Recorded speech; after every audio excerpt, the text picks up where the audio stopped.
If any man wants you with 3 kids, I'll pay for the wedding. My mom shouted that in front of everyone. 25 people heard it. Some recorded it.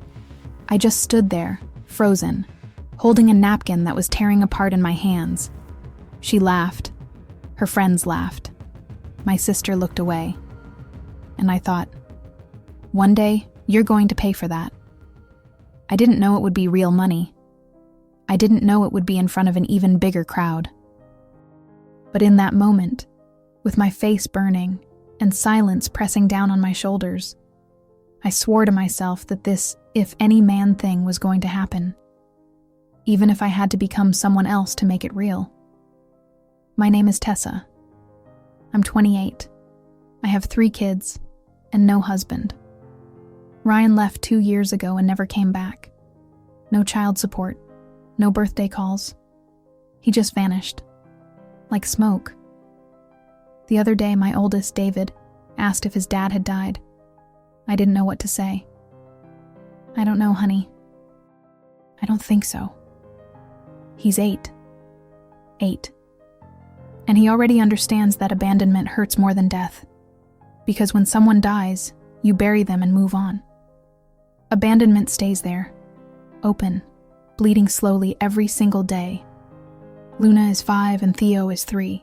3 kids, 3 mouths, 3 pairs of shoes that get too small every 4 months.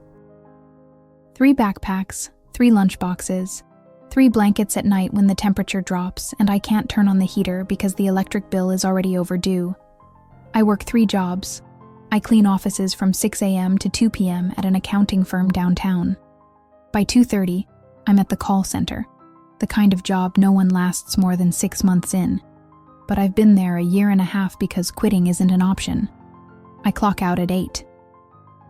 Get home, heat up dinner, give baths to whoever hasn't had one yet, tuck all 3 into bed, and open my laptop.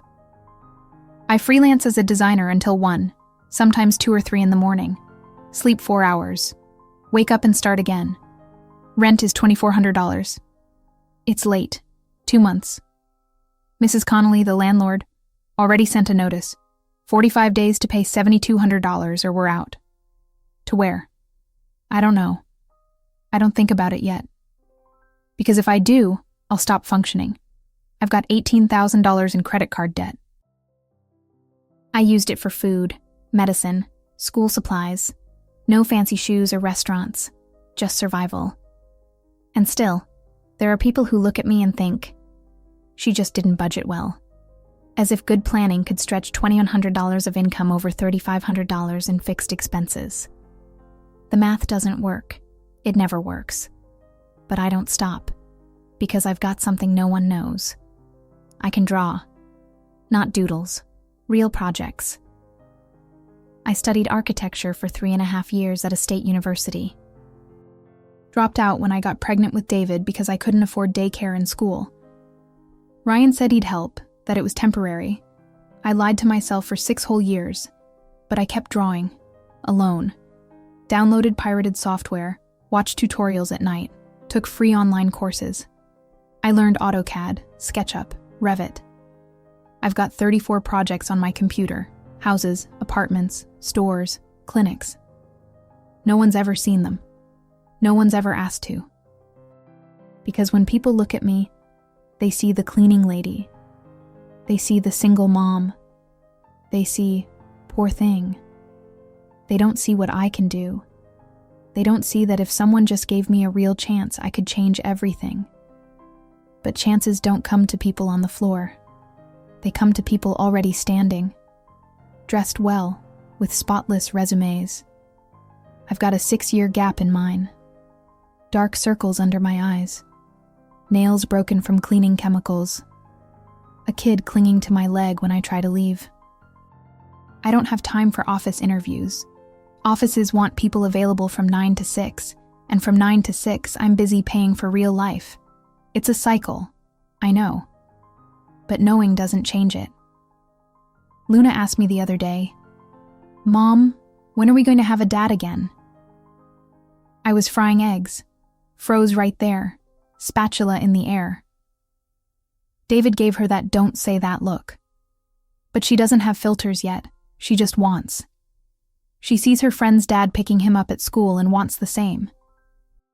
I turned to her and said, "We don't need a dad, sweetheart. We have each other." She pouted. "But I want one." "Me too, baby. Me too. Not for me. For you. But wanting doesn't make it happen. And waiting only hurts more. So I work. I work until my body aches. Until I forget I even have a body. And in the few hours I have left, I draw. I draw the house I'll never have. The office I'll never open. I draw because it's the only thing that's still mine. The only thing no one has taken away. And maybe one day someone will see. Maybe someone will notice. Maybe it'll become real. I know it's a stupid dream, but it's the only one I've kept alive. Everything else, I'm just surviving. And surviving is exhausting. Exhaustion that sleep can't fix. It all blew up at my mom's birthday, 3 weeks ago. She turned 52 and decided to celebrate at a fancy restaurant, the Skyline Terrace. The kind of place with valet parking, maitre d', and a wine list that reads like a luxury car catalog. I didn't want to go. Of course I didn't. But she called. And when my mom calls, it's not an invitation. It's an order. "Tessa, you'll be there at 7 sharp. No excuses, and bring the kids looking nice. There'll be important people." Important people. Translation: her country club friends and the whole family as an audience for my humiliation. Because that's what those gatherings always were. Public performances of who made it and who didn't. I got there 10 minutes late. Theo threw a fit while getting dressed, and David spilled juice on the dress shirt I'd bought at a thrift store 3 days earlier. I had to improvise.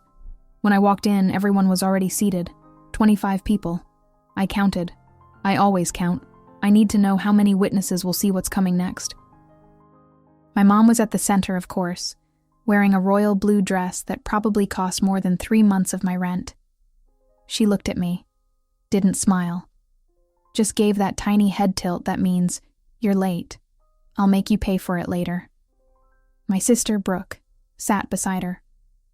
Brooke's been married 4 years to a lawyer, takes 2 international vacations a year, owns her condo, no kids because it's not the right time yet. She looked me up and down, looked at the kids. Smiled. That kind of smile that never reaches the eyes. I sat at the end of the table. There's always a seat left at the end for whoever's late. David sat next to me, quiet, way too serious for an 8-year-old. Luna climbed into my lap. Theo fiddled with his napkin, folding and unfolding. He does that when he's nervous. I've learned to read my kids by their silences. The waiter brought the menu. I opened it, closed it, opened it again. Main course, $180 to $250. Appetizers, $80 to $120. Dessert, $65. I had $80 in my wallet. For the whole week. My mom didn't even glance at the menu, just waved at the waiter. "Bring the tasting menu for everyone, and champagne, the French one you know." He nodded, smiled, and walked away. I froze. The tasting menu was $350 per person, 7 people on our side of the table, $2,450. My rent, right there, on food that would last 2 hours. Brooke started it. She always does. "Tessa, you've lost weight." Concerned tone, but everyone knows it's not concern. "Are you eating right?" I smiled. That kind of smile that hurts your face. "Yeah, just busy, you know how it is." She tilted her head. "I can imagine. 3 jobs, right? Must be exhausting." She said exhausting slowly, savoring it. Across the table, Aunt Rachel joined in. 3 jobs and 3 kids. "I don't know how you do it, Tessa. I'd go crazy with 2. "She doesn't have 2. She has a dog and a housekeeper.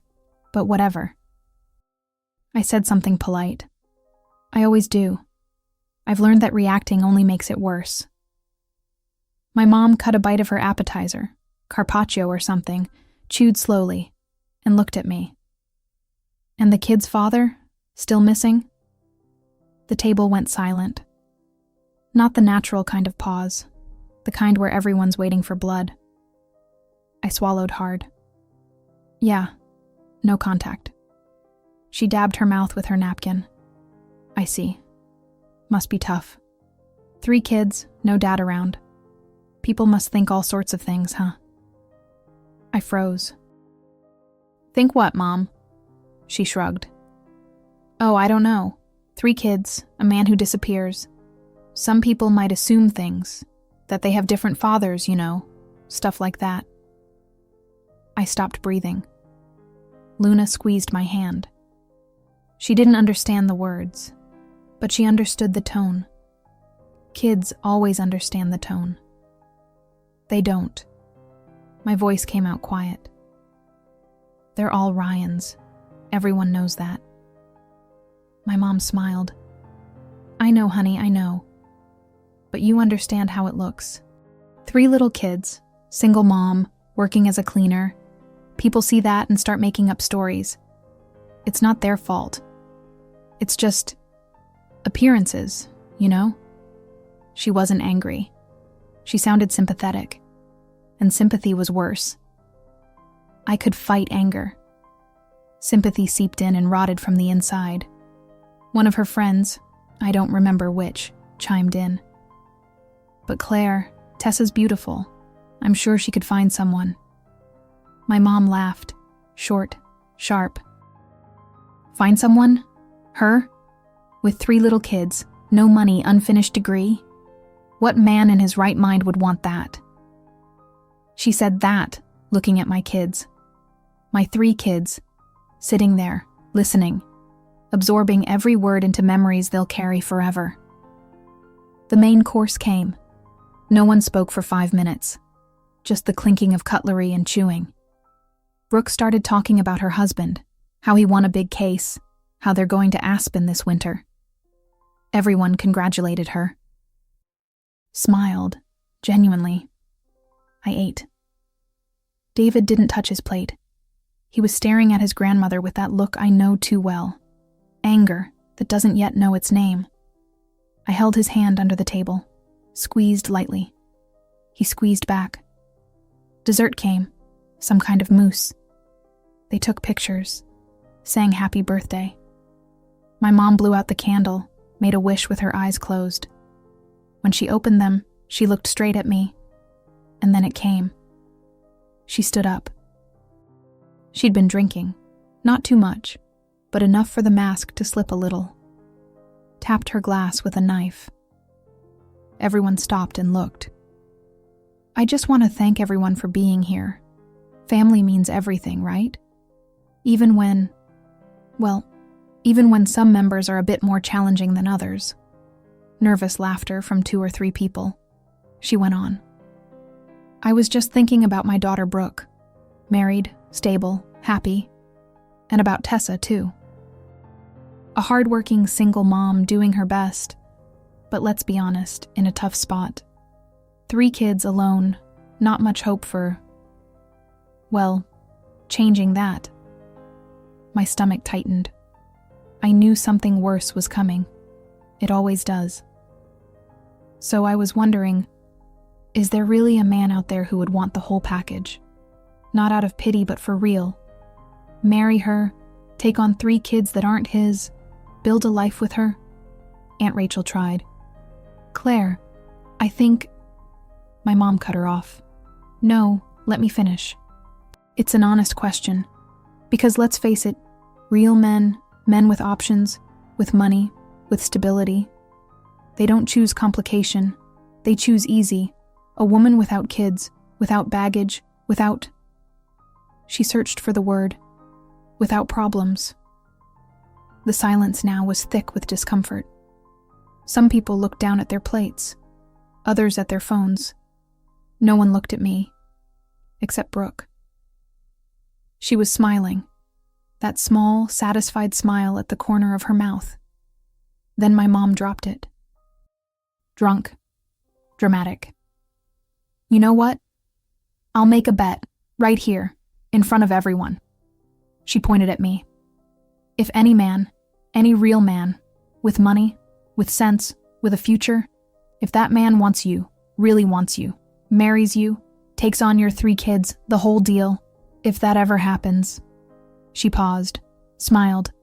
I'll pay for the whole wedding, everything, dress, venue, catering, music, all of it. The table froze. No one knew whether to laugh or pretend they hadn't heard. My mom didn't stop. Up to $80,000. I mean it, 80 grand. She said it loud. Everyone heard. Some people already had their phones out, recording, filming, capturing the ridiculous promise of a drunk woman at her 52nd birthday party. And then she doubled down. Actually, you know what? $80,000 for the wedding and another 20 as a gift. $100,000 total. 100 grand. But it has to be a real man. You hear me, Tessa? No desperate loser counts. It's gotta be someone with stability, because only a man who's truly in love or completely insane would want what you're offering. She finished her glass and sat down. A few people clapped awkwardly, the kind of polite applause you give when you don't know what else to do. Others laughed. Not many, but they did. My sister leaned toward her friend and whispered something. They both laughed together. I didn't say anything. Literally nothing. I couldn't. Because if I opened my mouth, it would have come out as crying or screaming, and my kids had already been embarrassed enough. I grabbed my purse, stood up. Let's go, kids. David was already on his feet before I even finished the sentence. Luna slid off my lap. Theo took my hand. We left. I didn't say goodbye, didn't thank anyone, just left. I felt the stairs burning my back, heard the murmuring start before we even reached the door. In the elevator, David asked, "Mom, why is Grandma mean?" I looked at him, at all 3 of them. 3 pairs of eyes waiting for an answer I didn't have. I don't know, honey.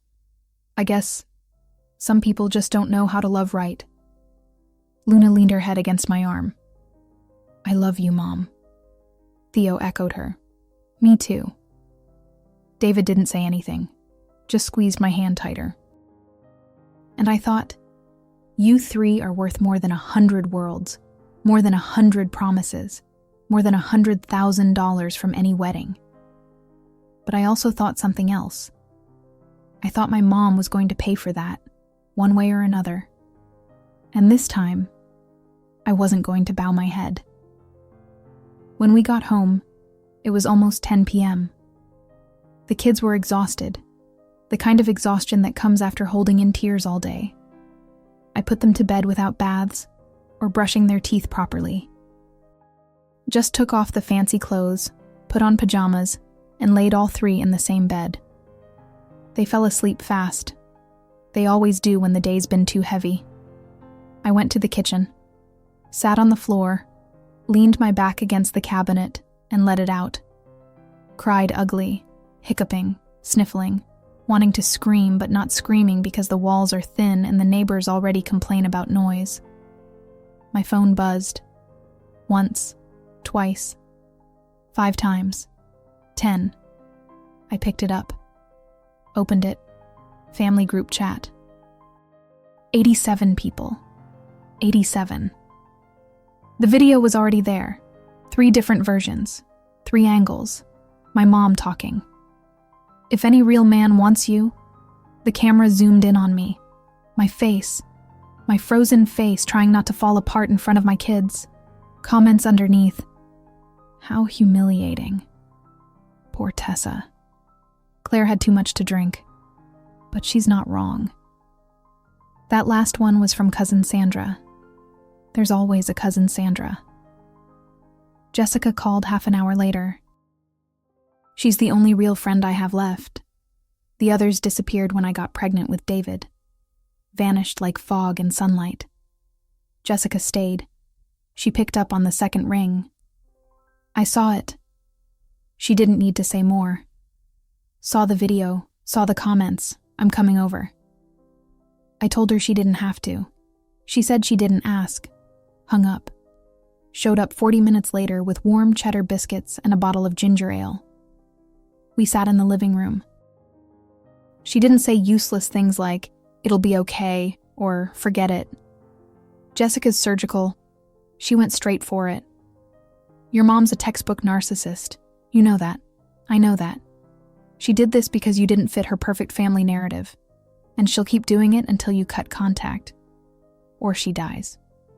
Probably both." I bit into a biscuit. Couldn't taste a thing. I know all that. But knowing doesn't change the fact that 87 people saw it. And that she said it in front of my kids. Jessica leaned forward. "Then make her pay." I looked at her. "How?" She shrugged. "Not sure yet, but you heard the promise. $100,000 in front of everyone. That wasn't just cruelty. It was stupidity. She made a public commitment, and people like Claire, people who live for appearances, can't go back on a public promise without cracking their mask." I laughed. That tired, bitter kind. "Jess, she made that bet because she knows it's impossible. What kind of man, with stability, with money, with a future, would want me? 3 little kids, debt, a tired body, dark circles. She bet on the impossible because she knew she'd win." Jessica went quiet, then said softly, "What if it's not impossible?" I didn't answer, because deep down, I'd thought the same thing. What if? But life doesn't pause for what ifs. Life keeps moving, with bills to pay and mouths to feed. The next morning, I got up at 5:30. Quick shower, reheated coffee. Woke David at 6:15. He watches Luna and Theo until 7, when Mrs. Baker, the neighbor next door, comes to get them and takes them along with her granddaughter to school. I pay her $50 a week. That's all I can manage. She accepts because she pities me. But she's warned me that if I'm late again, she's done. I left the house at 6:20, took 2 buses, got to the accounting firm at 7:10. I'm supposed to be there at 7. Late again. The supervisor didn't say anything, just looked at the clock and wrote something on her clipboard. 3rd tardy this month. 2 more and I'm fired. I cleaned 6 bathrooms, 4 meeting rooms, the reception area, and the kitchenette. From 7 to 2, with a 20-minute lunch break. A frozen meal I'd made Sunday. Rice, beans, eggs, and hot dogs. Same thing every day because it's what the budget allows. By 2:20, I was at the bus stop for my second job. Telemarketing for a health insurance company. 3 to 8. 6 hang-ups for every 1 person who listens. Sometimes insults. "Stop calling me, you pest. Take me off your damn list." I don't want it, for God's sake. I get it. I wouldn't want telemarketing calls either, but it pays $100 a month, and I need every cent. By 8:30, I was home. The kids had eaten leftovers from lunch. David heated them up and served the younger 2. 8 years old, playing the adult because I'm not there. I bathed them, brushed their teeth, read a quick story, tucked them in. Luna grabbed my hand. "Mom, when are we going to have a dad again?" The question hit a sore spot. I took a deep breath. "Why are you asking that, honey?" She shrugged. That little kid shrug when they can't explain but feel something. "Because Bella has one, and John has one, and Patrick too. Only we don't." David turned away, pretending to sleep. But I know when he's pretending. I stroked Luna's hair. "We've got us, sweetheart, and we're strong like this. Just the 4 of us." She closed her eyes. "But I wish we did." "Me too, baby. I wish you did too. But wishes don't change reality. And reality is, we're alone, and we'll stay that way. Because men don't want complicated. They want easy, and we're not easy." I closed the bedroom door, sat on the couch, opened my laptop. It was past 9. I had 3 freelance projects due by Friday. It was Tuesday. A store facade, a small office layout, and a tiny apartment remodel. They paid $500, $800, and $700 each. $2,000 total. Minus taxes, since I work as a freelancer without an LLC, about $1,600 net. All that for almost covering the month. Almost, because I needed $3,500 and I made $2,100. Same equation every month. And next month, eviction.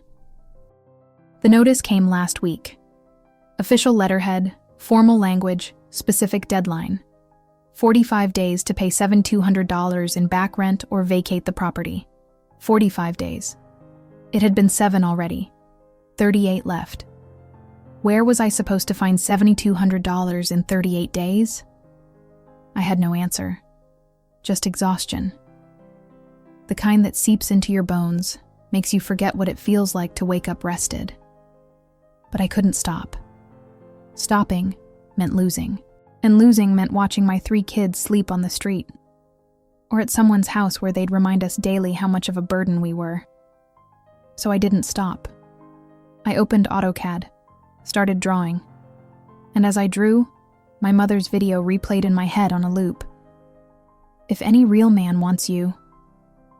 Her voice, her tone, her friend's laughter, Brooke's smirk, all of it recorded, all of it archived, all of it there to remind me I wasn't enough, that I'd never be. I drew until 1 a.m., slept 3 hours and 40 minutes, woke up and did it all again. It was on a Thursday that everything changed. Not that I knew it then. Real change never announces itself. It just happens. And you only notice later when you look back and see the line dividing before and after. That Thursday, I was on the night shift. Not my usual. I work mornings and afternoons at the accounting firm. But Nancy, who does nights, called in sick. The supervisor offered me the extra shift, $150 more. I said yes immediately. $150 means 10 days of groceries, so I stayed. Told Mrs. Baker I'd be late picking up the kids. She grumbled but agreed. 20 more bucks, so $130 net. Still worth it. The building at night feels different. Empty, quiet. During the day, it's full, phones ringing, meetings, movement. At night, it's just me, the security guard downstairs, and the sound of my broom against the floor. There's something ghostly about a place built for 200 people when you're the only one there. Too much echo, too many shadows. But I liked it, because no one looked at me. No one pretended I was invisible. I actually was invisible. And that carried a strange kind of peace. I finished cleaning around 10 p.m., put away the supplies, went to the restroom to wash my face before leaving, and that's when I broke. I don't know why. No specific trigger. It just piled up. The exhaustion. The debt. My mom's video still circulating in group chats. The 31 days left until eviction. Luna's question. It all came crashing down. I sat on the bathroom floor, leaned against the cold tile wall, and cried. Really cried. Because there was no one to see. Because there, I could. I don't know how long it lasted. 5 minutes. 10. When I stopped, I felt empty in a strange way, like after throwing up. I washed my face. Cold water. Lots of it. Looked in the mirror. Dark circles, puffy eyes, hair tied messily. 38 years old looking 50. Deep breath. Come on, get up, go get the kids. I left the bathroom and ran into him. A man, standing in the hallway, tall, mid-30s, simple clothes, jeans, slightly wrinkled white shirt, worn sneakers. He looked at me. I looked at him. I froze. Sorry, I didn't know anyone was here. He raised his hands like relax. No, I'm sorry. I forgot a document earlier. Came back to grab it. Didn't mean to scare you.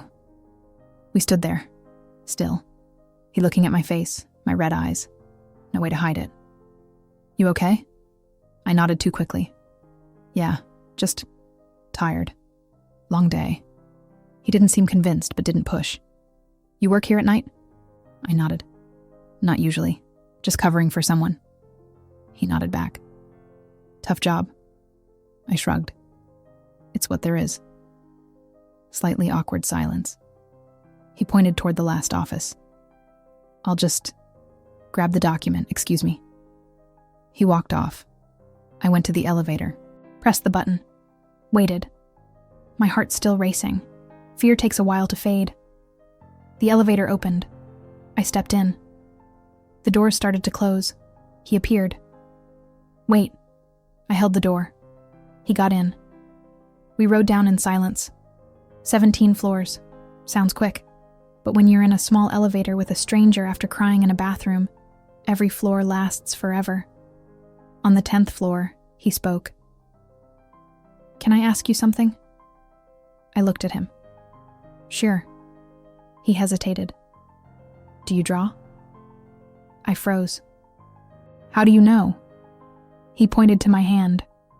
I was holding my sketchbook, the one I always carry, where I draft projects whenever I get a minute.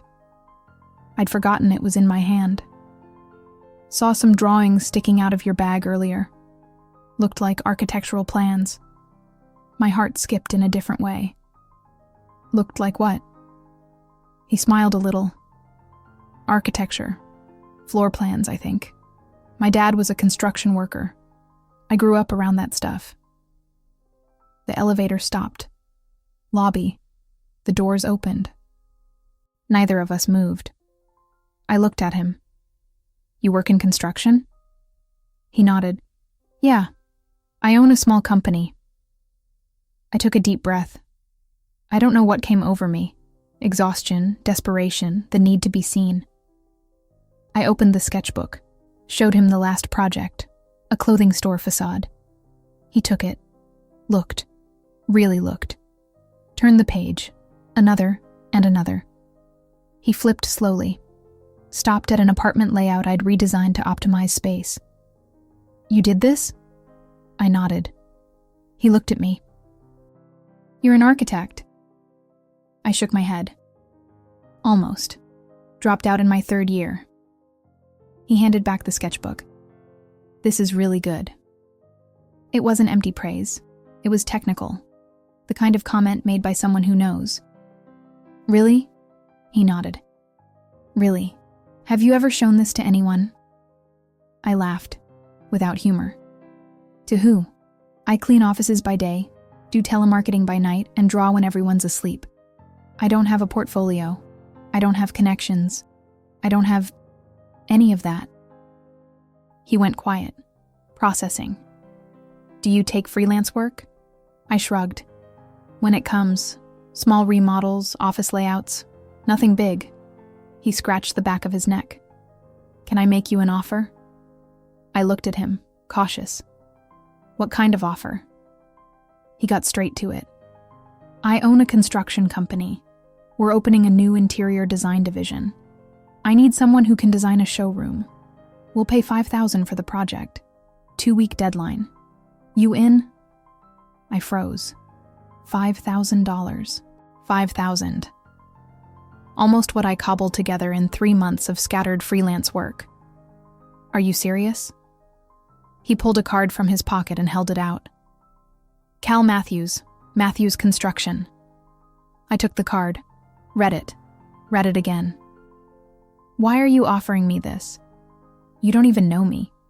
You haven't seen my real work. He shrugged. I've seen enough, and I trust my gut.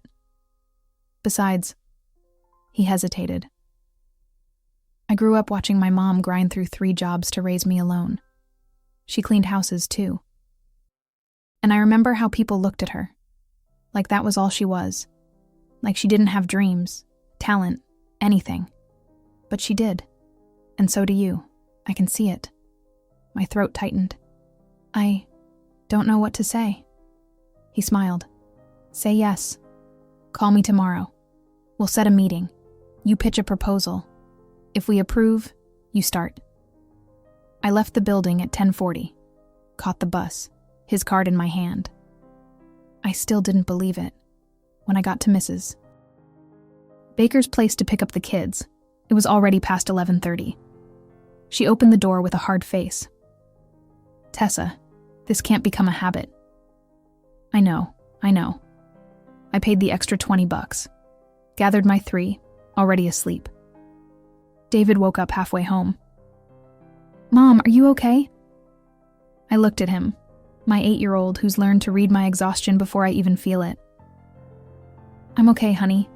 Today was different. He rested his head on my shoulder. Different good? I pulled him closer. I think so. I think very good. 3 days later, I had the meeting set. Cal asked me to bring a portfolio, even if it was just digital. I spent the whole night organizing. 34 projects no one had ever seen. I picked the 12 best, built a deck, rendered images, gave it everything. I arrived at his office at noon on a Tuesday.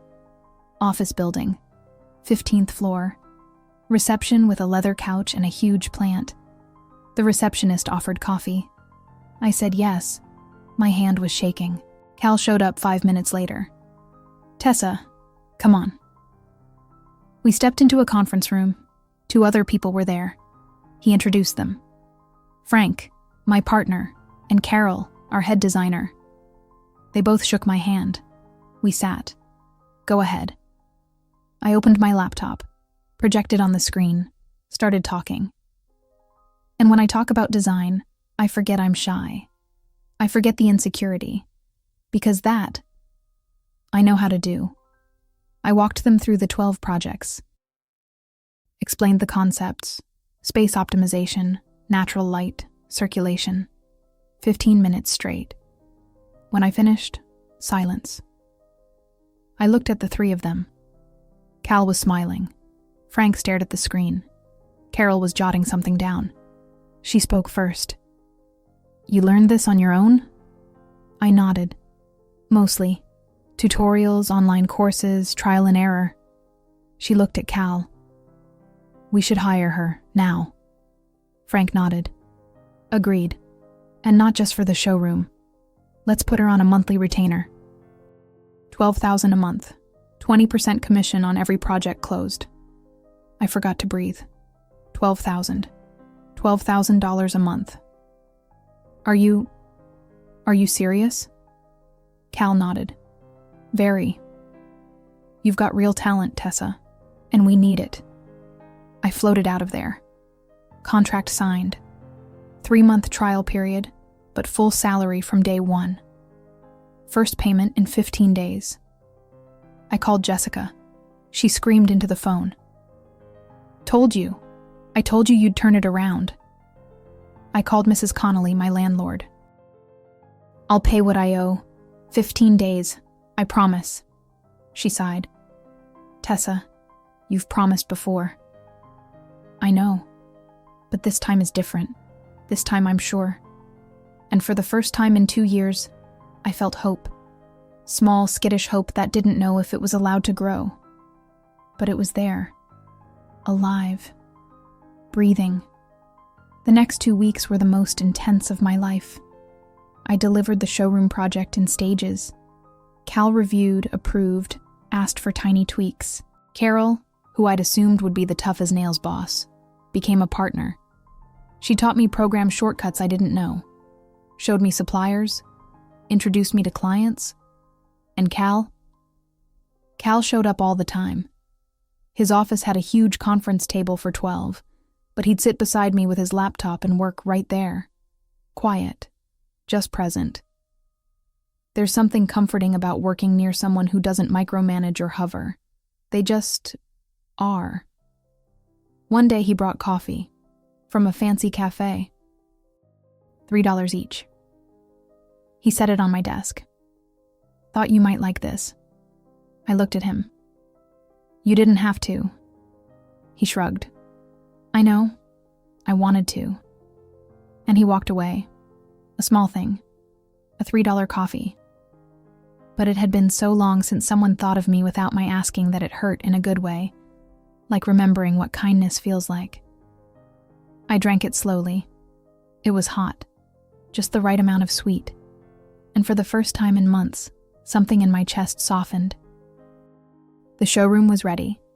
Final presentation was on a Friday morning. Packed room. Cal, Frank, Carol, and 4 investors the company was courting for a new development. I arrived 15 minutes early. Checked the projection, checked the slides. Took a deep breath. Cal walked in, sat up front, looked at me, gave me a small thumbs up. "You're going to crush it." I wanted to believe him.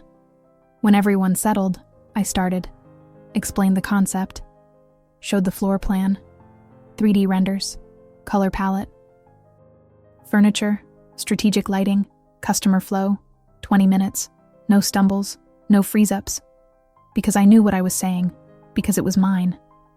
When I finished, silence, the kind you can't tell is good or bad. Until one investor, a man around 60 in a gray suit, raised his hand. "You said you learned this on your own?" I nodded. Mostly yes. I did 3.5 years of architecture, dropped out, kept studying on my own. He looked at Cal. "Why isn't this woman on a permanent contract?" Cal smiled. "We're working on it." The investor turned back to me. "Do you have more projects?" I nodded. "I do. 34 in total. Residential, commercial, retrofits." He planted his hands on the table. "I want to see all of them." Carol stepped in. "Tessa, can you show them?" I went back to my laptop, pulled up the full portfolio, clicked through. They asked me to go back, zoom in on details. They asked technical questions. I answered. Advanced AutoCAD, Professional SketchUp, Intermediate Revit, V-Ray rendering, Budget awareness, Materials knowledge. The list kept growing. They exchanged glances. When I finished, the same investor said, "Cal, if you don't give her equity, I'll start a competitor and hire her." Everyone laughed. But it wasn't an empty joke. There was truth in it. After the meeting, Cal called me into his office, closed the door. "Sit." I sat. He stayed standing, pacing a little, nervous. "I want to make you an offer. Official." My heart sped up. "What kind of offer?" He stopped pacing, looked straight at me. "We're launching a new division, corporate interiors. I want you as a partner. 20% of the division, base salary of $12,000, plus commission on every project, all on paper, all official." I couldn't speak, literally went mute. He went on. "I know it's fast. You've only been here 2 weeks, but I've seen enough. And the investors have too. You've got the gift. I want to build this with you." The word build echoed. It had weight. I don't know what to say. He smiled. "Say yes." But it wasn't just work. It was more than that. Cal started showing up right when I picked up the kids. "Coincidence," he'd say. But coincidences don't happen 4 times in a week. One day he offered a ride. I said yes. All 3 piled into his SUV. Big, clean, that new car smell. David stayed quiet, wary. Luna asked 1,000 questions. "Are you Mom's friend? Do you have kids? Why is your car so big?" Cal answered everything patiently. With real attention, not the adult kind where you pretend to listen while thinking about something else. He actually listened. Halfway home, Theo asked to stop. "Bathroom, now." Cal pulled into a gas station, took Theo inside, waited, helped him wash his hands, came back. All good. Like it was the most natural thing in the world. Like kids weren't a problem. Like they were just part of life. Days later, he told me. We were at the office late, everyone else gone. He brought pizza. We ate straight from the box. "My mom's name is Miriam." He said it out of nowhere. She cleaned houses her whole life. My dad was a construction worker. He died when I was 12. Left debts. My mom took it all on. Worked in 4 homes. 4. Left before dawn. Came back at night. I was alone a lot. Taught myself to cook at 8 because if I didn't eat. And I remember her employers. The way they talked to her, like she was stupid, like cleaning meant you didn't have a brain. He paused, looked at me. I built this company to get my mom out of that. Took me 10 years. But I did it. Now she doesn't work anymore. Now she travels, rests, lives. And when I saw you in that hallway, crying in secret, I saw her. I saw my mom 20 years ago, and I thought, this woman deserves a chance. She deserves to be seen. My throat closed. Cal, He took my hand. You don't have to say anything. I just wanted you to know I get it. I know what it means to grind. I know what it means to be invisible. And you're not going to be invisible again. Not while I have anything to say about it. And there, in the empty office, with cold pizza on the table and Chicago lit up outside, something shifted. It wasn't a kiss. It wasn't some movie scene confession. It was just a hand holding a hand, eyes meeting. The feeling that for the first time in a long time, I wasn't alone. And when he said, "I'm here," I believed him. For the first time, I truly believed. 6 months later, Cal asked me to marry him. Nothing fancy. We were in my living room. The kids were asleep. He'd stayed for dinner, like he did 3 nights a week now. We were on the couch, me leaning against him. That good kind of tired you feel when you've worked hard but have some place to come home to. He brushed my hair back, slowly. Tessa. I looked up. Yeah? He took a deep breath. Marry me. It wasn't a question. It was a request. Simple, direct. I froze. Cal. He cupped my face. I'm serious. I love you. I love David, Luna, and Theo. I love the full package your mom swore no one would ever want. I want it. I want all of it. I want you waking up next to me. I want school pickups. I want arguments about who forgot the bread. I want real. And you're the realest thing I've ever had. My eyes filled. But what if... He cut me off. There's no what if. There's yes or no, and I'm betting on yes. I said yes. Of course I did. Because he wasn't empty promises. He'd already proven it. He was already there. He already knew the hard parts, and stayed. But when the happiness settled, reality stepped in. My family. He waited. My mother. She's going to be awful. She'll judge you. She'll hunt for flaws. She'll try to ruin it. Cal gave that small smile of his. I grew up in the projects, Tessa. Built a company from nothing. Faced banks that wouldn't lend. Clients who doubted me. I think I can handle your mother. I wasn't so sure. He didn't know Claire. He didn't know her talent for finding wounds and pressing hard. 2 weeks later, he insisted. I want to meet your family, officially. I tried to stall, made up excuses, but he was firm. Tessa, if we're getting married, I need to meet them, and they need to meet me. It won't change how I feel, but it matters. I scheduled lunch at my mom's house, Sunday. Texted her. Mom, I'm bringing someone for you to meet. She replied instantly. Someone? Who? I took a breath before typing. My fiancé. The 3 dots. Stopped. Started. Stopped again. Okay, bring him. That was it. But I knew my mother. The drier the message, the bigger the explosion brewing. Sunday came. Cal picked me up at 11. He wore something simple. Jeans, a light blue button-down, white sneakers. No fancy watch, no flaunting. You don't want to dress up more? He looked down. Why? I swallowed. My mom, she cares a lot about appearances. He took my hand. Tessa, I'm not going to pretend to be someone I'm not. If she doesn't like me as I am, that's her problem, not mine. Part of me loved that. Another part panicked, because I knew what was coming. We got there at 12:15. My mom opened the door, looked Cal up and down. Her eyes lingered on the worn sneakers. She smiled. That smile that doesn't warm anything. So you're the fiancé. She held out her hand, all protocol. Cal shook it, firm. Cal, nice to meet you. We went in. Brooke was already there with her husband. They looked us over. Brooke whispered something to him. He chuckled under his breath. My mom told us to sit. Table set. Expensive spread. Honey-baked ham. Special cornbread stuffing. Almond rice pilaf.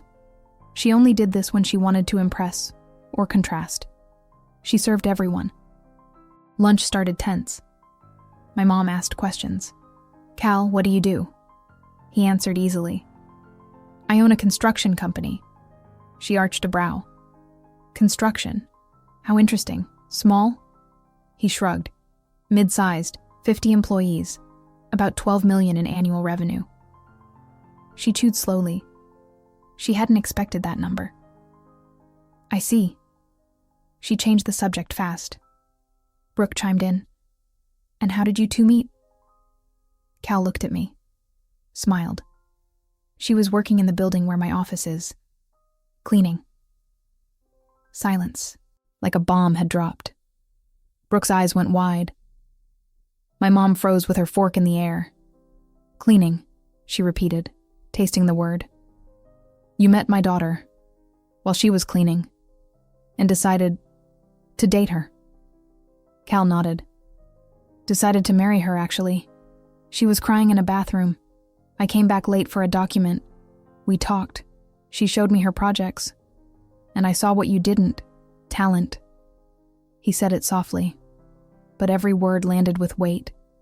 My mother laughed, a nervous kind of laugh. How romantic. Her tone dripped with mockery. You must be very generous. The insinuation was obvious. He caught it.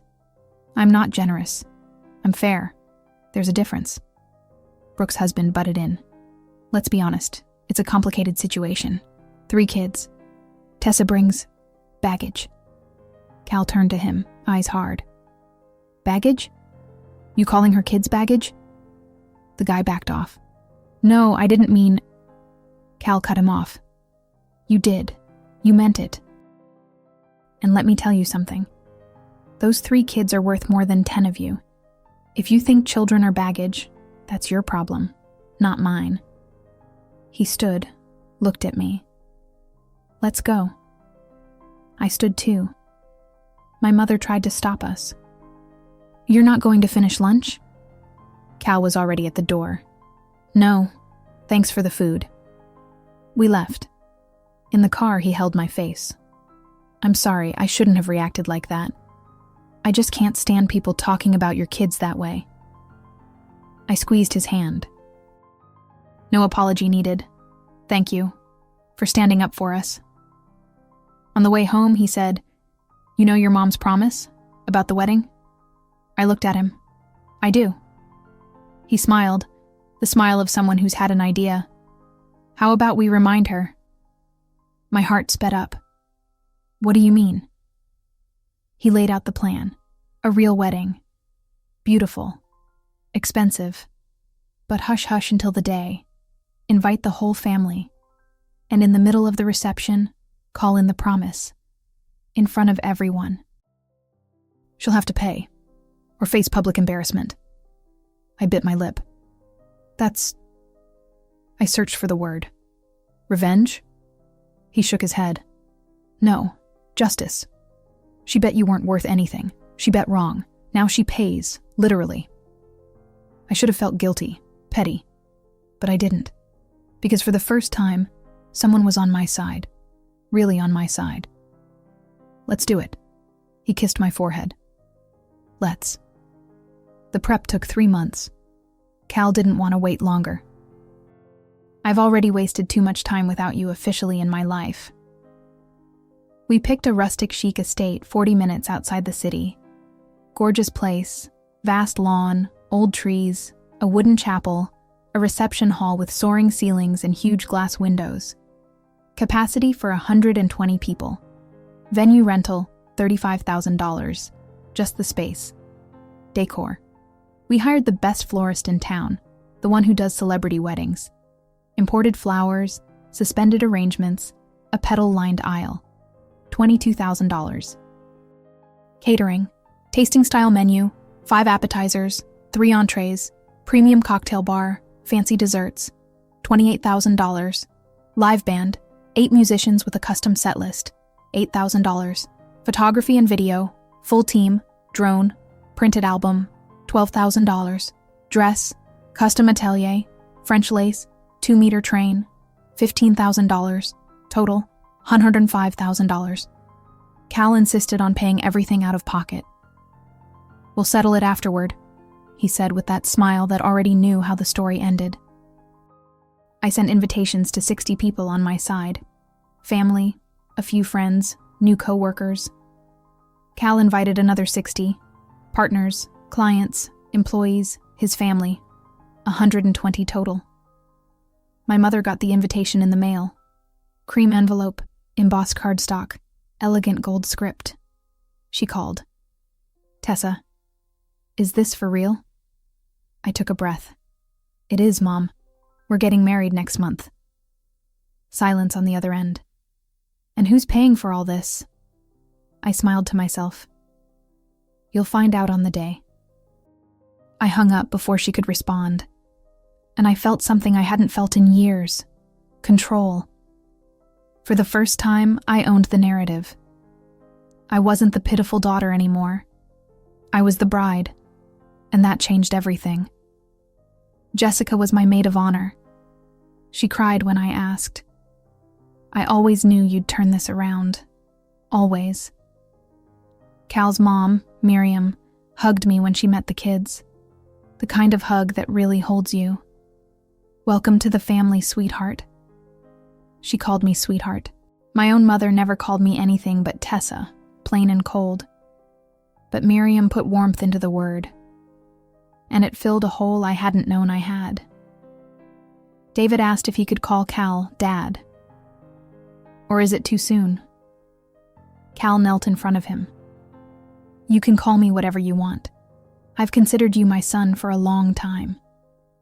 David threw his arms around him and cried. My 8-year-old boy, who always held it all in, finally let go. Luna and Theo only knew there'd be a big party, that they'd wear fancy clothes, that Cal was going to live with us forever. "Forever for real, Mom?" Luna asked 3 times.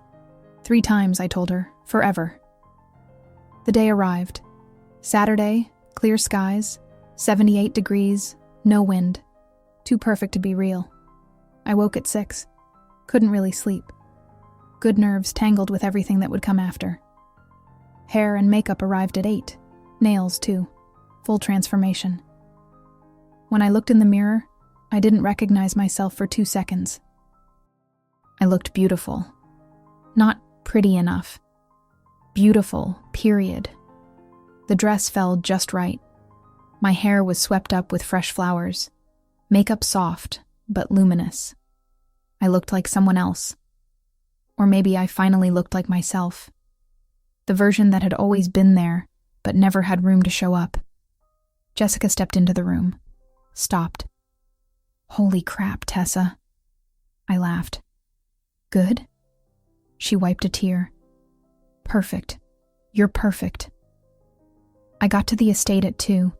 Ceremony at 4. Guests were already trickling in. I saw my mother's car in the lot. Her car, a black Lexus. She stepped out with Brooke, both in expensive gowns, high heels, flawless makeup.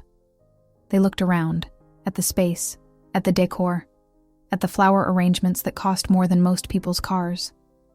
Brooke said something to my mother. My mother glanced around, calculating. How much this all cost? Who paid? how her cleaning lady daughter pulled this off. I saw the doubt on her face, the insecurity dressed up as poise. She hadn't expected this. She expected a modest wedding, something to confirm her story of my failure. But the scene contradicted everything, and she didn't know how to react. Guests kept arriving, 120. I counted from a distance. Every seat filled. Cal's side was warm, loud, full of real hugs.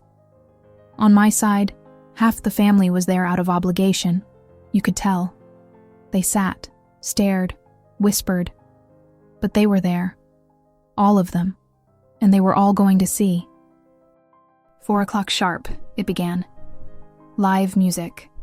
A string quartet. Luna went first, the flower girl, serious as a soldier with a mission. Theo followed, carrying the rings, laser-focused. David came last, the oldest ring-bearer. He looked at me before he walked.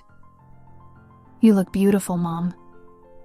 My heart exploded and reassembled in the same second. "Thanks, honey. Go on. I'm right behind you." He went. The music changed. My turn. There was no father to walk me down the aisle.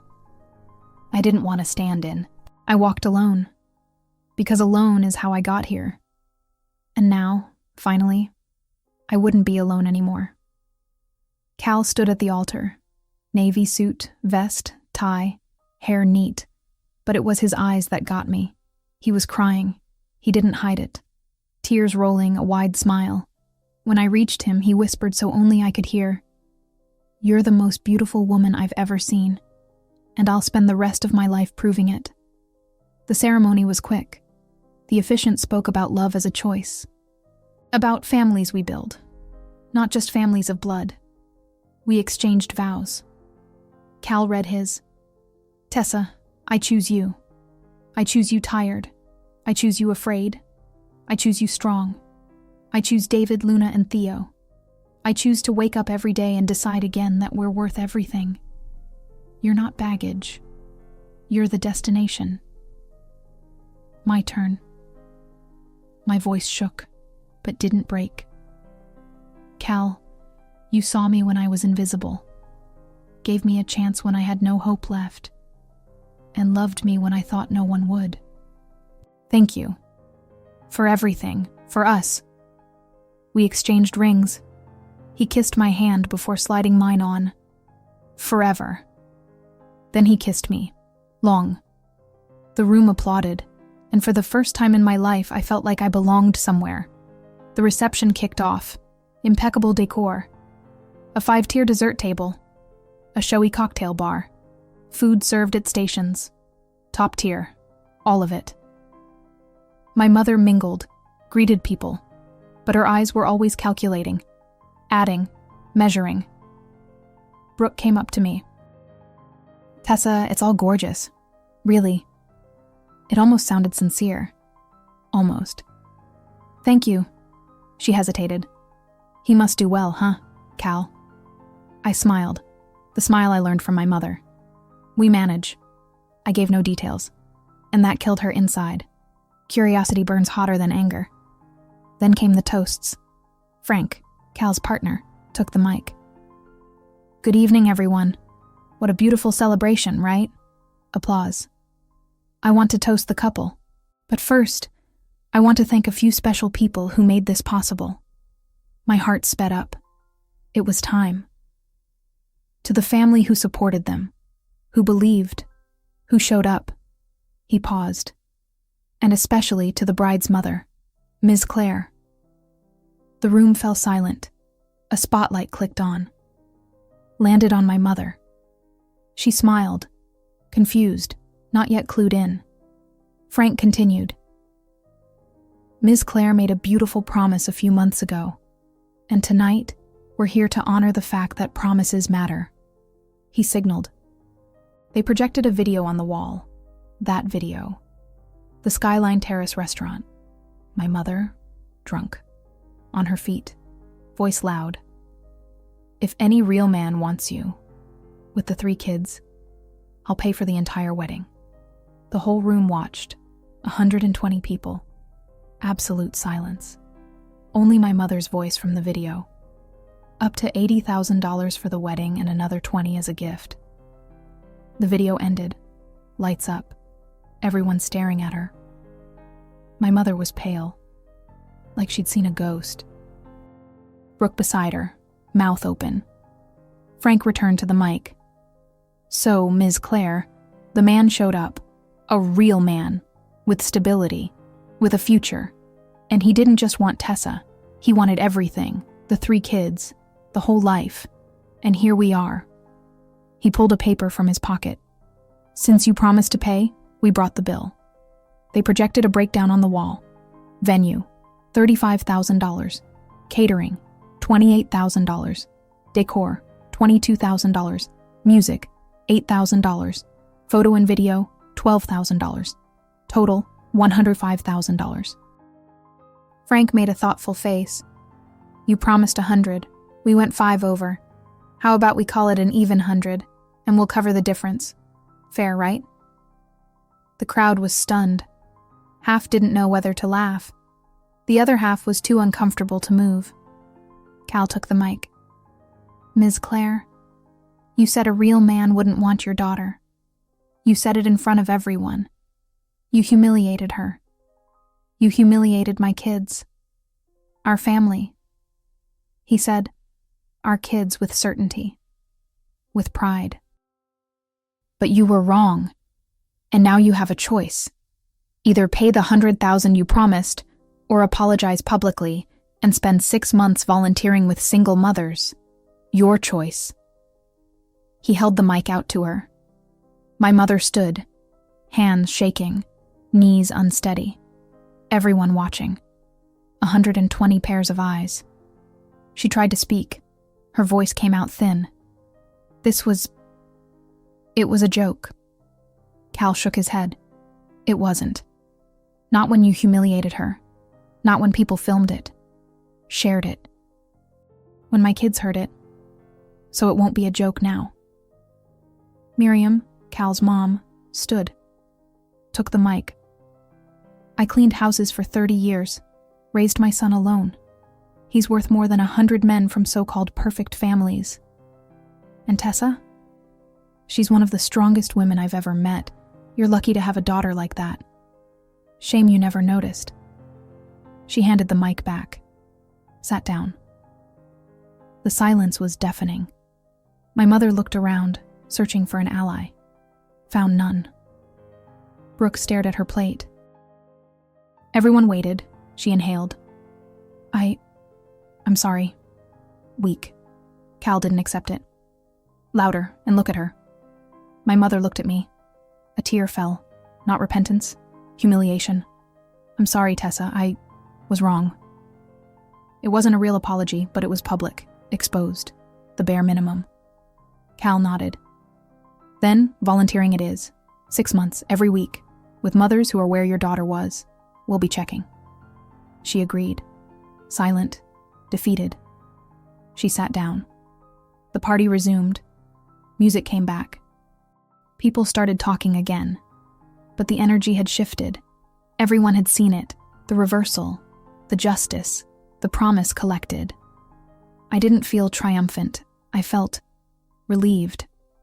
Like a weight years old had finally been lifted. Cal pulled me to the dance floor. You okay? I rested my head on his shoulder. I am. For the first time in a long time, I am. The party went on. But my mother didn't dance, didn't eat. She sat in her chair, staring into nothing. People passed by her, looked, said nothing. The worst kind of judgment. Silent. The kind that needs no words because the eyes say everything. Brooke tried to slip out an hour later, tugged her husband by the arm. Let's go.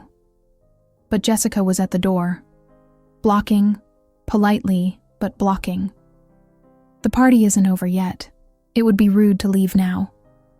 Brooke went back to the table. Red-faced, embarrassed. Everyone had to stay. Everyone had to witness it to the end. Around 9, my mother stood, walked toward me. Slow, like every step cost her, stopped in front of me. "Tessa, I need to talk to you." I looked at her, the woman who gave birth to me but never saw me. "Go ahead." She glanced around, people nearby, listening. "Here?" I nodded. "Here, in front of everyone, just like you did to me at the restaurant." She closed her eyes, breathed, opened them. I was wrong. I know I was wrong. It wasn't a joke. It was cruelty. And I have no excuse. I wanted to make you small because watching you survive on your own reminded me of everything I didn't do, everything I wasn't. Her voice shook, not with remorse, with exposure, public shame. But she kept going. "I never gave you the support you needed, never believed in you. And you proved you didn't need me to be extraordinary. And that hurt. Because it showed me how small I've been." I stayed quiet. Let her finish. "I'll do the volunteer work. I'll follow through. But I wanted to ask. I want a chance to know my grandkids. For real. Not the birthday parties where I show up with an expensive present and leave. For real. Tuesday snacks, school pickups. Simple things. If you'll let me." I looked at her, the woman who'd hurt me my whole life, and I saw something I'd never seen. Fear. Fear of losing us for good. Fear of dying before fixing anything. I took a deep breath. "You can see them, but with rules. No nasty comments. No comparisons. No undermining me in front of them. You slip once, I cut contact. And this time it's forever. Got it?" She nodded. Fast. "Got it. I promise. I'll try. I'll try to be different." I didn't fully believe her, but I saw effort. And effort is a start. Cal stepped up, slid a hand around my waist. "Ms. Claire, Tessa's giving you a chance. Don't blow it." It wasn't a threat. It was a warning. My mother looked at him, at me, at the kids dancing on the floor. "I won't. I swear." She went back to her table, picked up her purse, left, finally. She took the shame with her, but left the promise behind, and I was going to collect, every week, every month, until she learned that dignity isn't performance. It's a choice, a daily choice, to be better, to do better. And if she couldn't, I'd still be okay. Because I've always survived. But now, with Cal, with the kids, with my career, I wasn't just surviving. I was living, for real. And no one was taking that from me again. 3 months after the wedding, my life was unrecognizable. The interior design division brought in $480,000 for the quarter. My share, 20% plus my base salary. $96,000 in 3 months. Me, the one who used to make $2,100 and still couldn't cover the month. We moved to a house with a yard, 4 bedrooms, 1 for each kid, something I never imagined I could give. David had room to set up a little library. Luna got a wall she's allowed to draw on. Theo planted cherry tomatoes in a pot. Simple things. But for us, they were an entire universe. My mother followed through.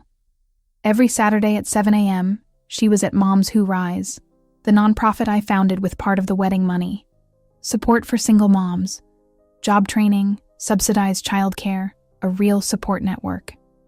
In 3 months, we served 47 women. 47. Each with a story like mine. Each invisible until someone finally saw her. My mother worked the front desk. Organized paperwork. Listened. At first, she did it out of obligation. Tight face, tense posture. But something started to change. Slowly. She began asking names, remembering the kids, bringing carrot cake on Saturdays to share with coffee. It wasn't a full transformation, but it was movement. And movement already meant a lot. One Saturday, she showed up crying, sat beside me in the little waiting room. Today, I met Solange. 3 kids. She cleans houses, divorced. I looked at her and I saw you. I saw what you went through. And I understood. For the first time, I truly understood. She held my hand. Her hand was trembling. I'm sorry. Truly. Not for the embarrassment. For what I made you carry alone. I looked at her. For the first time, she wasn't performing. She was feeling. Thank you, Mom, for finally trying. The kids asked when Grandma was coming back. Can she come for Sunday lunch? I said yes.